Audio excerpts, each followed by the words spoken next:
back, everybody. Welcome back to the show. Happy Friday. Welcome back. Our next guest is one of the top chefs in the Twin Cities and is using food to advocate for the Hmong community. Give it up for the incredible Yia Vang, everybody. Welcome, Chef. Thanks for having me. You have an amazing story that I wish we could spend an hour on, but a little bit about it. Where were you born, and where did you get interested in food? Is it a family thing that passed down?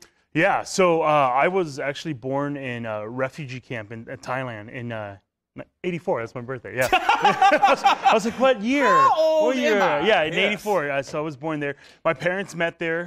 The refugee camp is called Vinai. Yeah, is that you right there? Yeah, that's our kind of when we get, and then that's my mom. Yeah, and so we left there in '88, and then we ended up in St. Paul, actually. But the whole food thing is, and this is what I tell everyone, I never wanted to be a cook. I tried my whole life to get out of it. You know, yeah. The best description I tell people is, it's like that girlfriend you keep breaking up with, but you end up every summer back. Yeah. Yeah, and then after Food is that girlfriend for you. Yeah. Well, the whole restaurant world is, you Yeah. know. So I left, and I was like, I'm done with you. We're never doing this again. And then you like Facebook poker, and you're like, hey, what's up? What are you doing? Let's go get a coffee. Yeah. And then after 10 years of doing this, you're just like, might as well put a ring on it or something. Yeah. And then you're Pam Anderson and you divorce her 3 days later. No, I was watching that. Yeah. I was like, 12 days, Yeah. And you recently said, because I think I have a lot of folks that in my life that are in the restaurant business, and I think food is a great gateway to open people's minds to other cultures. And I know you feel the same way. I saw an interview recently where you recently changed your answer when someone asked you how you describe Hmong food. Why did you change your answer, and what is your answer now? Yeah, because I think that, when people ask me what is Hmong food, I think a lot of people end up, I tell people it's like an 8th grade dance. You kind of like don't know where to put your hands. You're like, well, it's kind of like, and so that's a lot of time that's the answer, which is like, it's kind of like this, but it's not.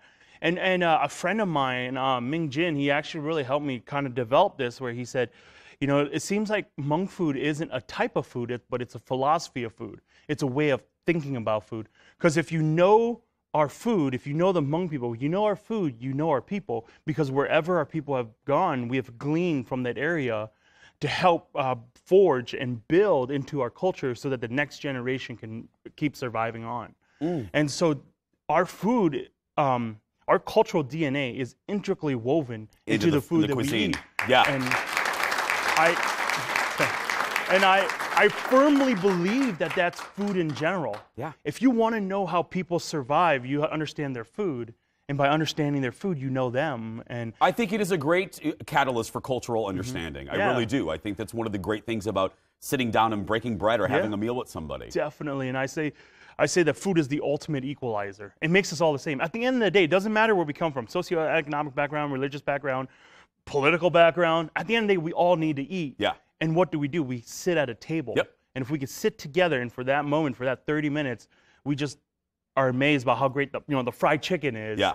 We forget about all the other stuff. Every cuisine has its hallmarks. If you think of Mediterranean, freshness, tomato, obviously Italy, fresh tomatoes, pasta. What are some of the hallmarks for people that aren't familiar with Hmong cuisine? Yeah, I think Hmong cuisine has two different, sides. You have your, a lot of things are soup and stew because, in the hills of Laos, all you had was a big pot and a kettle and everything was stewed, And then on the other end, you have this really big, herbaceous umami, flavors, So it's like, kind of like your cilantro, culantro, Thai basil, So it's wherever our people we glean from that area.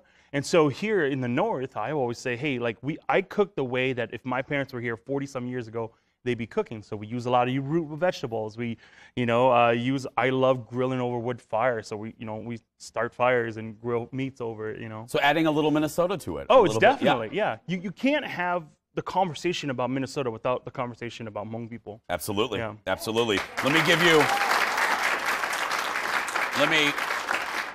This is the part of the interview I usually try to start her in with a compliment. Let me brag on you for a little bit. Let me read some of this. You are the you don't have to be humble. You're that good. 2019 Chef of the Year by Minneapolis St. Paul Magazine. The Business Journal's 20 to watch in 2020, right here. And just found out today you're a finalist for the Charlie Awards, which is the food Oscars kind of. Yeah.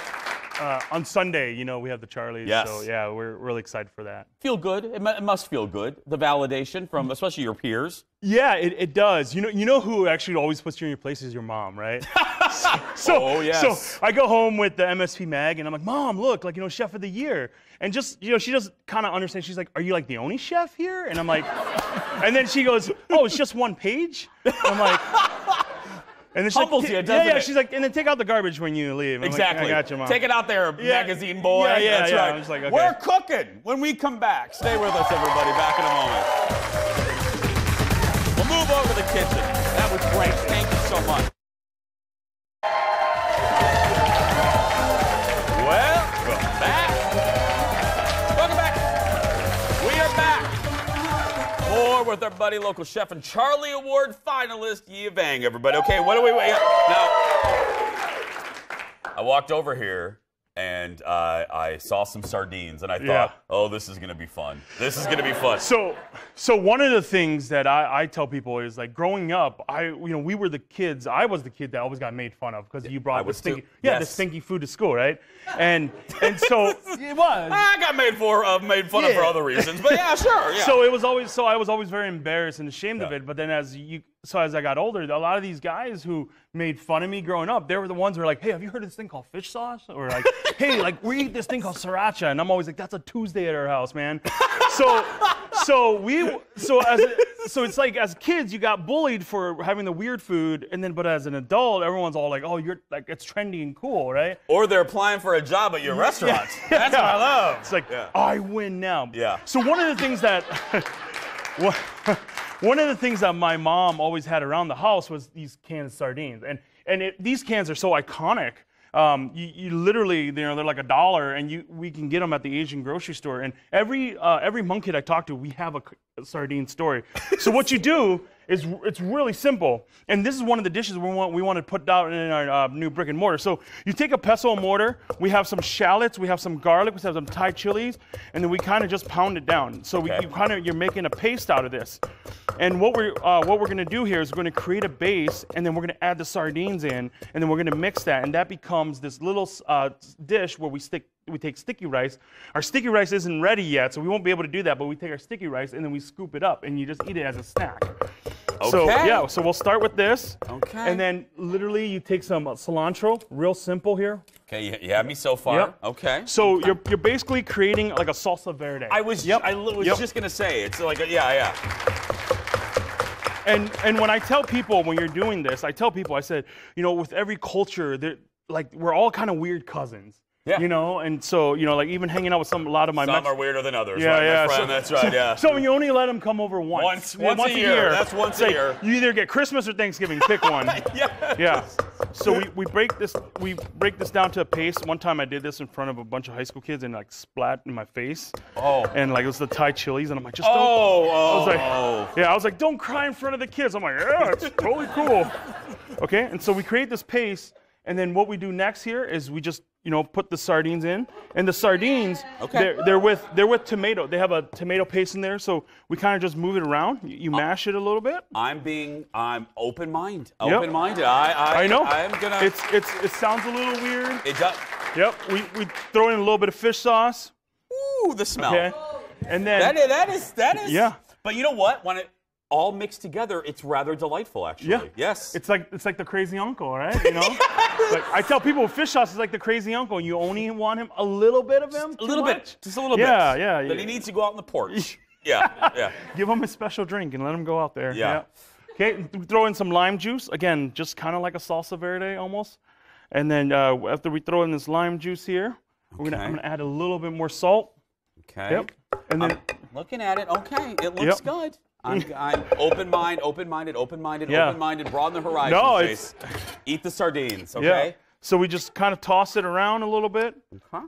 Let's see. How are we doing on the sticky rice there? Sticky rice isn't ready yet. Well, that's fine. Sorry about that. That's all right. Okay. I'll eat it. I'll just eat it. I'll add a little oil in there. Okay.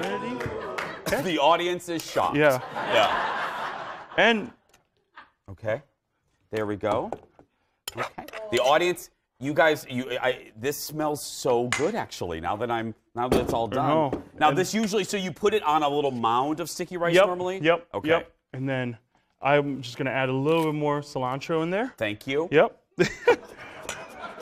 Thank you very much. Yeah, I appreciate the spices. That's right. Okay. And you know what? I'm excited too because Kendall's going to try this as well. We're going to have Kendall come up to try this as well. Yes.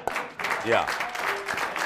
While you're finishing this up, want to brag on you some more. Tell everyone you're getting your first brick and mortar. Yeah. Where are you going to be where folks can visit you? So we're still, the location's like this close? Okay. Yeah. So, and you know how it would opening spots. Yes. It's kind of like you kind of battle, like the lawyers and the real estate guys, they all have to deal with each other. But later this year, right? Later this year, yep. Right. We're really doing that. And then right now we have a Kickstarter rolling. So if you go to vinaimn.com/Kickstarter, you can join. In the first 2 days, we want to raise 75,000 is our goal. In the first 2 days, we did about 30. Oh my goodness! So we've been, we've been very blessed to have that, and so. Are we ready to go? Yeah, it's totally up to you guys. Yeah, ladies first, always. So we'll have. I was raised a gentleman. I like sardines. Well, good. See, that's fantastic. So I'm excited. This will go well with the carbs that you ate earlier. Donuts. We were talking about. Yeah.